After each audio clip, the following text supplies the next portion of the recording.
Welcome to study helpline. तो friends, आज मैं आपके लिए प्रैक्टिस सेट लेकर के आई हूँ जो कि आपके आने वाले एग्जाम्स के लिए काफ़ी ज़्यादा इंपॉर्टेंट है। दोस्तों, इसमें जो आपके क्वेश्चन है वो आपके सारे सिलेक्टेड क्वेश्चन है जो कि प्रीवियस ईयर में रिपीट हुए हैं एंड जो आपके आने वाले एग्जाम्स है उनमें आने की पॉसिबिलिटी है। तो आप इन क्वेश्चन को जरूर लगाइएगा। तो आइए स्टार्ट करते हैं। तो फर्स्ट क्वेश्चन हमारा, कपास का सबसे ज़्यादा उत्पादन किस देश में होता है। तो कपास का जो है सबसे ज़्यादा उत्पादन किस देश में होता है, इसके ऑप्शन देख लेते हैं। ए ऑप्शन हमारा चीन, बी ऑप्शन हमारा मिस्र, सी ऑप्शन हमारा अमेरिका, डी ऑप्शन हमारा भारत। तो राइट आंसर क्या हो सकता है इसका?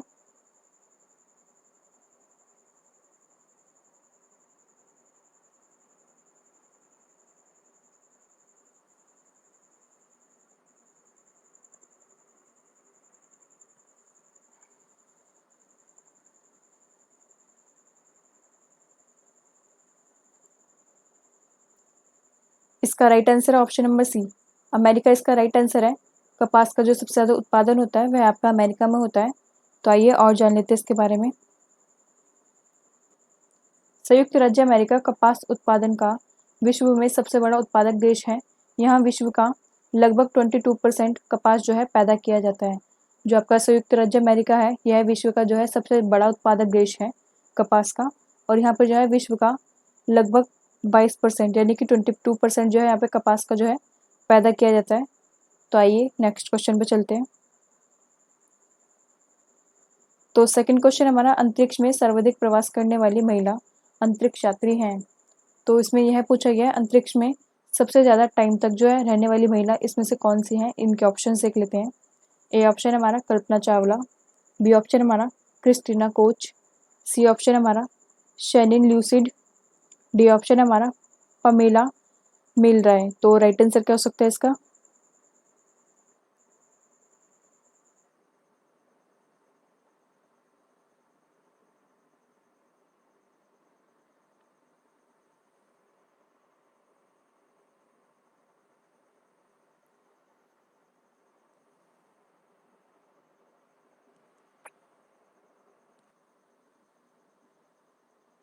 इसका राइट आंसर है option number B, Christina Koch जो है इसका राइट आंसर है। अंतरिक्ष में ज़्यादा टाइम तक जो रहने वाली महिला है वो आपकी क्रिस्टीना कोच है। तो आइए और जान लेते हैं इनके बारे में। अंतरिक्ष में सबसे लंबे समय तक रहने वाली महिला बनी क्रिस्टीना। अमेरिकी अंतरिक्ष एजेंसी नासा की महिला वैज्ञानिक क्रिस्टीना कोच लगभग जो है 288 दिन जो है अंतरिक्ष में बिताकर शनिवार 28 दिसंबर को सबसे ज़्यादा समय जो है रहने वाली महिला बन गई हैं। अंतरिक्ष में सबसे ज़्यादा लंबे समय तक रहने वाली महिला बन गई यहाँ पे क्रिस्टीना कोच। और ये जो है अमेरिका की हैं। अमेरिकी जो है अंतरिक्ष एजेंसी है नासा की तरफ से ये गई थी और इन्होंने जो है 288 दिन जो है अंतरिक्ष में बिताए और ये शनिवार 28 दिसंबर को जो है वहाँ से वापस आई। और ये अब तक की जो है सबसे ज़्यादा अंतरिक्ष में टाइम बिताने वाली यानी कि सबसे ज़्यादा लंबे समय तक रहने वाली महिला बन गई हैं। तो आइए नेक्स्ट क्वेश्चन पे चलते हैं। तो थर्ड क्वेश्चन हमारा, शेरशाह का प्रमुख प्रतिद्वंदी कौन था। जो आपका शेरशाह सूरी था उसका जो है प्रमुख प्रतिद्वंदी कौन था, इसके ऑप्शंस देख लेते हैं। ए ऑप्शन हमारा कादिर शाह, बी ऑप्शन हमारा हुमायूं, सी ऑप्शन हमारा महमूद, डी ऑप्शन हमारा खिलजी खां। तो राइट आंसर क्या हो सकता है इसका?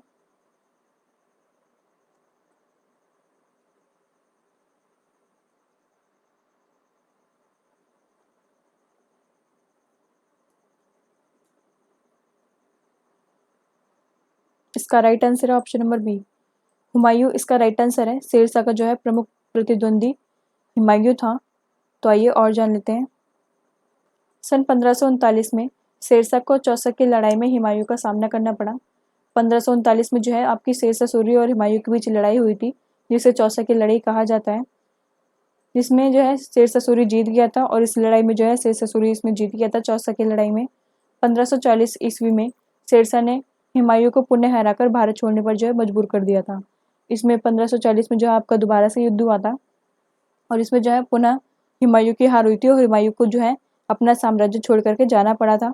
और शेर खान की उसने उपाधि जो है लेकर संपूर्ण भारत, उत्तर भारत जो था आपका पूरा संपूर्ण उत्तर भारत पर जो है अपना साम्राज्य स्थापित कर लिया था। जो आपका शेरशाह सूरी था उसने जो है शेर खान की उपाधि जो है धारण कर ली थी और फिर उसके बाद जो है उत्तर भारत जितना भी साम्राज्य था उस पर अपना जो है साम्राज्य स्थापित कर लिया था। तो आइए नेक्स्ट क्वेश्चन पे चलते हैं।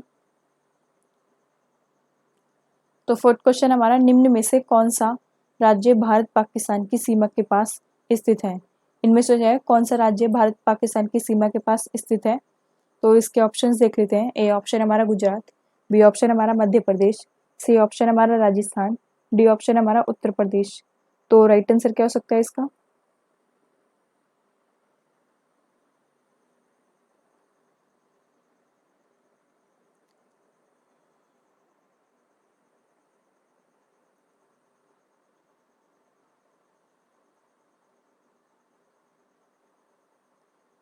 इसका राइट आंसर है ऑप्शन नंबर सी, राजस्थान इसका राइट आंसर है।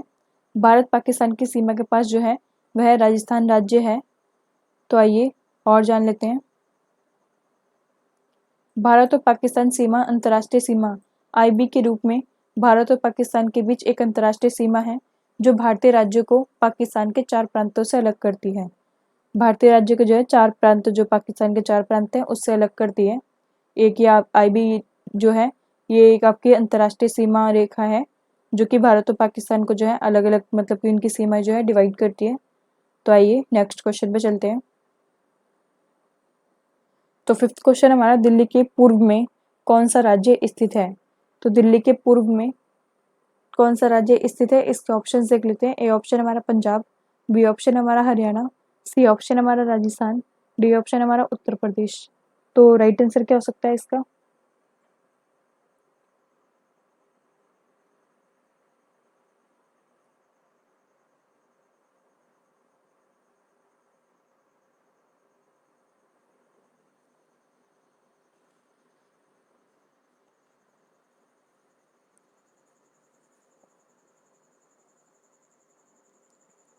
इसका राइट आंसर है option number D, Uttar Pradesh इसका राइट आंसर है। दिल्ली के पूर्व में जो है उत्तर प्रदेश स्थित है। दोस्तों इसमें जो है भारत के पूर्व में नहीं पूछा है, इसमें दिल्ली के पूर्व में पूछा है, तो आप इस पर ध्यान दीजिएगा। दिल्ली के पूर्व में कौन सा राज्य स्थित है, वो आपका उत्तर प्रदेश है। भारत के पूर्व में नहीं पूछा गया है आपका। तो आइए नेक्स्ट क्वेश्चन पे चलते हैं।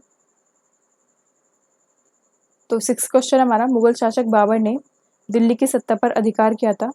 जो मुगल शासक थे बाबर, उन्होंने जो है दिल्ली की सत्ता पर अधिकार कब किया था? इनके ऑप्शन देख लेते हैं।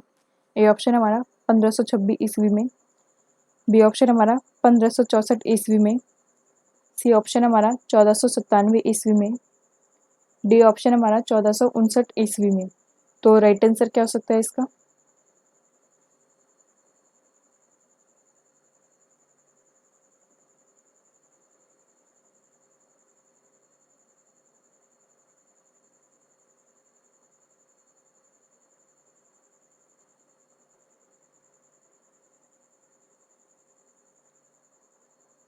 इसका राइट आंसर है ऑप्शन नंबर ए, 1526 ईस्वी में जो है बाबर ने दिल्ली की सत्ता पर अधिकार किया था अपना। तो आइए और जान लेते हैं इसके बारे में। जहीरुद्दीन मोहम्मद बाबर 14 फरवरी 1483 से लेकर के 26 दिसंबर 1530 तक जो है बाबर ने राज किया था, जो बाबर के नाम से जो है विख्यात हुआ। यह जो है एक मुगल शासक था। 1526 में उसने पानीपत के मैदान में दिल्ली सल्तनत के अंतिम सुल्तान इब्राहिम लोदी, जो कि लोधी वंश को हराकर मुगल वंश की जो है नींव रखी। उसने 1527 में खानवा का युद्ध और 1528 में चंदेरी का युद्ध तथा 1529 में आगरा जीतकर अपने राज्य को सफल बना दिया। 1530 में जो है उसकी मृत्यु हो गई। 1530 में जो है बाबर की मृत्यु हो गई थी। जहीरुद्दीन मोहम्मद बाबर इसका पूरा नाम था। और इनका शासनकाल कब से कब तक रहा था आपका? 14 फरवरी 1483 से लेकर के 26 दिसंबर 1530 तक रहा था, जो कि ये बाबर के नाम से विख्यात हुआ। यह मुगल वंश का शासक था। और पानीपत के 1526 में दिल्ली में जो है सल्तनत के जो अंतिम जो सुल्तान थे इब्राहिम लोदी, इसको हरा करके इन्होंने जो है भारत में अपनी मुगल वंश की स्थापना की। और 1527 में खानवा और 1528 में चंदेरी तथा 1529 में जो है आगरा को जीतकर अपने राज्य को सफल बनाया। और 1530 में जो है इसकी मृत्यु हुई थी बाबर की। तो आइए नेक्स्ट क्वेश्चन पे चलते हैं। तो सेवन्थ क्वेश्चन हमारा, दिल्ली के शासक कुतुबुद्दीन ऐबक की मृत्यु के बाद गद्दी पर कौन बैठा था? जब दिल्ली के शासक जो थे कुतुबुद्दीन ऐबक, उनकी मृत्यु के बाद जो है दिल्ली की गद्दी पर कौन बैठा था? तो इसके ऑप्शन देख लेते हैं। ये ऑप्शन हमारा बलबन, बी ऑप्शन हमारा रजिया सुल्तान, सी ऑप्शन हमारा आराम शाह, डी ऑप्शन हमारा इल्तुतमिश। तो राइट आंसर क्या हो सकता है इसका?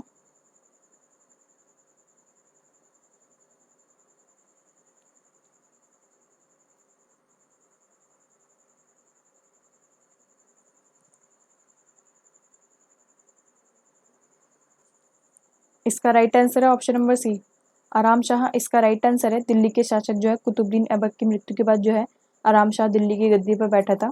तो आइए और जान लेते हैं इसके बारे में। कुतुबुद्दीन का उत्तराधिकारी उसका अनुभवहीन अयोग्य पुत्र आराम शाह बना। कुतुबुद्दीन का जो है उत्तराधिकारी था, पुत्र उसका वह अनुभवहीन और अयोग्य पुत्र था आराम शाह, वह दिल्ली की गद्दी पर बैठा था। बाद में कुतुबुद्दीन के अन्य गुलाम व दामाद इल्तुतमिश ने उसे अपदस्थ करके सिंहासन पर अधिकार कर दिया। जो उसका पुत्र था आराम शाह, इसको जो है सिंहासन से हटा दिया था और जो कुतुबुद्दीन के दामाद थे उन्होंने जो है इस गद्दी पर जो अपना राज्य स्थापित कर लिया था। तो आइए नेक्स्ट क्वेश्चन पे चलते हैं। 8 क्वेश्चन हमारा, तुगलक वंश का संस्थापक कौन था? तो तुगलक वंश का संस्थापक कौन था, इसके ऑप्शन देख लेते हैं। ए ऑप्शन हमारा गयासुद्दीन तुगलक, बी ऑप्शन हमारा फिरोज तुगलक, सी ऑप्शन हमारा सुल्तान महमूद, डी ऑप्शन हमारा मोहम्मद तुगलक। तो राइट आंसर क्या हो सकता है इसका?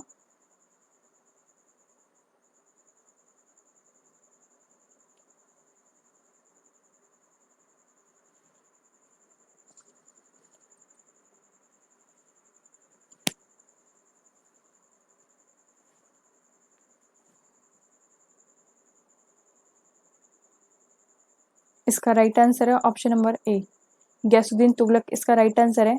तुगलक वंश का संस्थापक कौन था आपका? गयासुद्दीन तुगलक था। तो आइए और जान लेते हैं।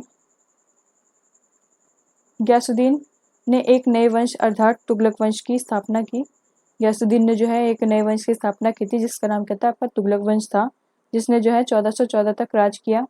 और तुगलक वंश ने जो है 1414 तक राज किया। इस वंश में 3 योग्य शासक हुए, गयासुद्दीन तुगलक, उसका पुत्र मोहम्मद बिन तुगलक, और 1325 से लेकर के 1351 तक जो है इनका शासनकाल रहा था मोहम्मद बिन तुगलक का, और उसका उत्तराधिकारी फिरोज शाह तुगलक, जिसका जो है शासनकाल 1351 से लेकर के 1387 तक रहा था। इसमें जो है आपके 1414 तक जो है आपका इसमें राज चला था तुगलक वंश का, और उसमें जो है 3 योग्य शासक रहे। पहला जो था आपका गयासुद्दीन तुगलक, और फिर उसका है पुत्र मोहम्मद बिन तुगलक, जिसका जो है शासनकाल 1325 से लेकर के 1351 तक चला था, और उसका उत्तराधिकारी फिरोज शाह तुगलक 1351 से लेकर के 1387 तक फिरोज शाह तुगलक ने इस पर राज किया था। तो आइए नेक्स्ट क्वेश्चन पे चलते हैं। तो 9th क्वेश्चन हमारा, तैमूरलंग ने दिल्ली पर आक्रमण कब किया था? तो तैमूरलंग जो थे उन्होंने दिल्ली पर आक्रमण कब किया था? ऑप्शंस देख लेते हैं। ए ऑप्शन हमारा 1388 में, बी ऑप्शन हमारा 1386 में, सी ऑप्शन हमारा 1398 में, डी ऑप्शन हमारा 1393 में। तो राइट आंसर क्या हो सकता है इसका?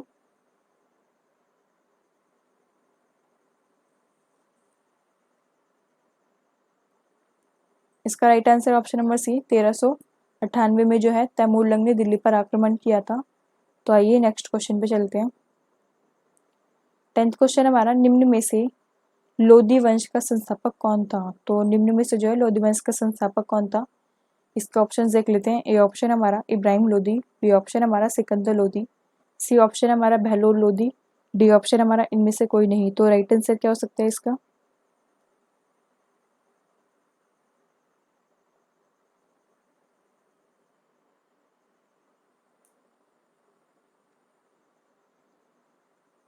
इसका राइट आंसर है option number C, Bahlol Lodi इसका राइट आंसर है। लोदी वंश का संस्थापक कौन थे आपके? बहलोल लोदी थे। तो दोस्तों आज के लिए बस इतना ही। अगर आपको ये वीडियो अच्छी लगी हो तो प्लीज़ इसे लाइक करें, शेयर करें, सब्सक्राइब करें हमारे चैनल को। तो मिलते हैं आपको ऐसी अगली वीडियो में। आज के लिए बस इतना ही। Thank you.